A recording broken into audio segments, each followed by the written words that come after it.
اعوذ باللہ من الشیطان الرجیم بسم اللہ الرحمن الرحیم السلام علیکم ورحمۃ اللہ وبرکاتہ۔ عرش سے فرش تک زمین کے فرشتے اور شیطان، باطن کا علم قرآن ہے، قرآن کریم سے ہی حاصل ہوتا ہے، تو قرآن کی آیات سے ہی آج عرش سے فرش تک موجود فرشتے اور شیطان دیکھو۔ آدم علیہ السلام سے یہ قصہ شروع ہوا، انسان سے یہ قصہ شروع ہوا کہ اللہ کی اطاعت کرو اور رسول کی اطاعت کرو۔ جس نے رسول کی اطاعت کی بے شک اس نے اللہ کی اطاعت کی۔ کہہ دو اللہ اور اس کے رسول کی اطاعت کرو، پھر اگر وہ منہ موڑیں تو اللہ کافروں کو دوست نہیں رکھتا۔ اللہ کی اور رسول کی اطاعت کیا علیحدہ علیحدہ ہیں؟ پہلے اللہ کی پھر رسول کی اطاعت کرو تو باری باری غور کرتے ہیں کہ اللہ کی اطاعت کیا ہے اور رسول کی اطاعت کیا ہے۔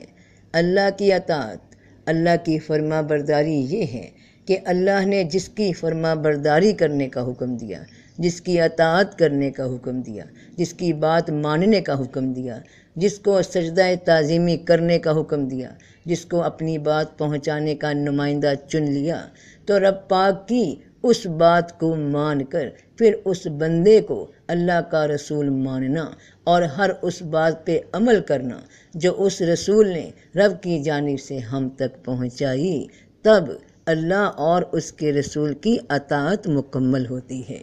بہن بھائیوں، بیٹے بیٹیوں، ذرا غور کرنا کہ جب ہم کسی بات کو بہت خاص سمجھتے ہیں، بڑا اہم سمجھتے ہیں، بڑی امپورٹنس دیتے ہیں، تو یاد دہانی کے لیے اس کو بار بار دہراتے ہیں، دوسرے کو بھی سناتے ہیں تاکہ یہ بات اس کے دماغ میں نقش ہو جائے اور نقش ہو کر اس کے دل میں اتر جائے۔ ٹھیک اسی طرح رب کریم نے آدم اور ابلیس کے واقعے کو قرآن میں 7 بار دہرایا ہے۔ کیوں؟ اگر یہ صرف ایک قصہ ہوتا، ایک گزری کہانی ہوتی تو اس کو 7 بار کیوں دہرایا گیا؟ کہ اور جب ہم نے فرشتوں سے کہا کہ آدم کو سجدہ کرو تو انہوں نے سجدہ کیا، مگر ابلیس کہ اس نے انکار کیا اور تکبر کیا اور کافروں میں سے ہو گیا۔ اور ہم نے تمہیں پیدا کیا، پھر تمہاری صورتیں بنائیں، پھر فرشتوں کو حکم دیا کہ آدم کو سجدہ کرو، پھر سوائے ابلیس کے سب نے سجدہ کیا، وہ سجدہ کرنے والوں میں سے نہ تھا، مگر ابلیس نے انکار کیا کہ سجدہ کرنے والوں کے ساتھ ہو۔ اور جب ہم نے فرشتوں سے کہا کہ آدم کو سجدہ کرو تو سوائے ابلیس کے سب سجدے میں گر پڑے۔ کہا کیا میں ایسے شخص کو سجدہ کروں جسے تو نے مٹی بنایا ہے؟ اور جب ہم نے فرشتوں سے کہا آدم کو سجدہ کرو تو سوائے ابلیس کے سب نے سجدہ کیا۔ وہ جنوں میں سے تھا، وہ فرشتوں میں سے نہیں تھا، جنوں میں سے تھا۔ سو اپنے رب کے حکم کی نافرمانی کی اس نے۔ پھر کیا تم مجھے چھوڑ کر اسے اور اس کی اولاد کو کارساز بناتے ہو؟ حالانکہ وہ تمہارے دشمن ہیں، بے انصافوں کو برا بدل ملا۔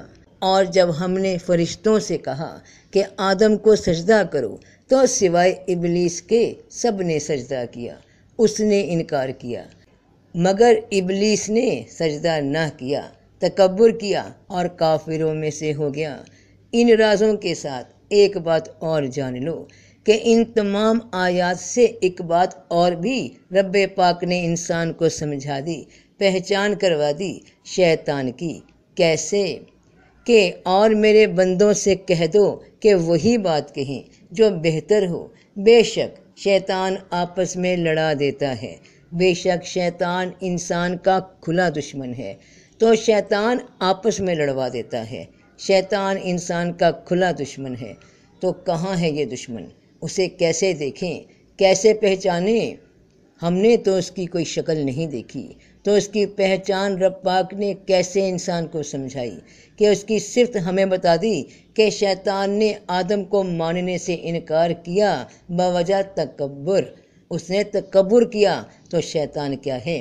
انسان میں چھپا تکبر، یہ تکبر ہی انسان کو آپس میں لڑوا دیتا ہے، ایک دوسرے کی عزت و تکریم، ادب و احترام کرنے سے روک دیتا ہے، انسانیت کا انکار کروا دیتا ہے۔ غرور کہ میں یہ ہوں، غرور کہ میں یہ ہوں، تو کھلا دشمن تمہارا یہ تکبر ہے، جو شیطان کی صفت ہے۔ صفت سے ہی رب پہچانا جاتا ہے اور صفت سے ہی بندہ پہچانا جاتا ہے۔ تو رب پاک کی اطاعت یہ ہے کہ اس کے چنے ہوئے بندے کو رسول ماننا، اور رسول کی اطاعت یہ ہے کہ وہ جو پیغام اور احکام اللہ کے ہم تک پہنچائے ان پر عمل کرنا۔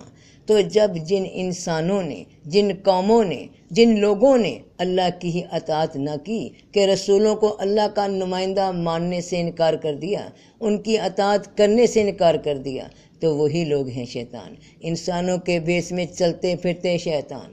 اور جو اللہ کی اطاعت کرتے ہیں وہ اس کے رسولوں میں فرق نہیں کرتے، سب کو مانتے ہیں، اور آخری رسول صلی اللہ علیہ وآلہ وسلم جو بھی احکام اللہ کی جانب سے لائے ان پر عمل کر کے ان کی اطاعت کرتے ہیں۔ تو ایسے لوگ زمین پر چلتے پھرتے وہ فرشتے ہیں جنہوں نے اللہ کے حکم پہ سر جھکا دیا، اس کے بندے اس کے رسول کے سامنے، وہاں بھی اور یہاں بھی۔ تو اور جو نہیں مانتے اور جو نہیں مانے، تو یہاں شکست کھائے ہوئے گروہوں میں سے یہ بھی ایک لشکر ہے، اور جو وہاں بھی شکست ہی کھائے گا۔ فرمایا جا رہا ہے رسول پاک صلی اللہ علیہ وآلہ وسلم سے کہ یہ کفار مکہ انہی گروہوں میں سے ایک گروہ ہے۔ ان سے پہلے قوم نوح اور عاد اور میخوں والا فرعون اور سمود اور لوط کی قوم اور بن والے بھی جھٹلا چکے ہیں، یہی وہ لشکر ہیں۔ ان سب نے رسولوں کو جھٹلایا تھا، پس میرا عذاب آ پہنچا۔ یہ وہ لشکر ہیں جنہوں نے اللہ کی اطاعت نہ کی، اس کے چنے ہوئے بندوں کو رسول نہ مانا، جنہوں نے شیطان کی طرح سرکشی کی تو شیطان کی طرح ہی عذاب کا شکار ہو گئے اور ہو رہے ہیں۔ آج بھی ایسے لوگ، ایسی قومیں، ایسے افراد جو اللہ کے رسول صلی اللہ علیہ وآلہ وسلم کا انکار کر رہے ہیں، ان کو اللہ کا آخری نبی و رسول ماننے سے منکر ہیں، جو ان کی اطاعت میں اللہ کے حکم کے باوجود سر نہیں جھکا رہے، تو یہی ہے شیطان اس زمین پہ چلتے پھرتے نظر آتے وجود۔ تو جس نے نہ مانا اس کا انجام تو رب کی ناراضگی ہے، اور جو اللہ اور رسول کی اطاعت کرے گا وہ ان لوگوں کے ساتھ ہوگا جن پر اللہ نے انعام فرمایا ہے، یعنی انبیاء اور صدیقین اور شہداء اور صالحین۔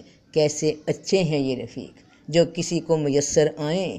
کہہ دو اگر تم اللہ کی محبت رکھتے ہو تو میری تابع داری کرو، تاکہ تم سے اللہ محبت کرے اور تمہارے گناہ بخشے، اور اللہ بخشنے والا مہربان ہے۔ تو سب کا بھلا، سب کی خیر، جیتے رہو بہن بھائیوں، بیٹے بیٹیوں، فی امان اللہ۔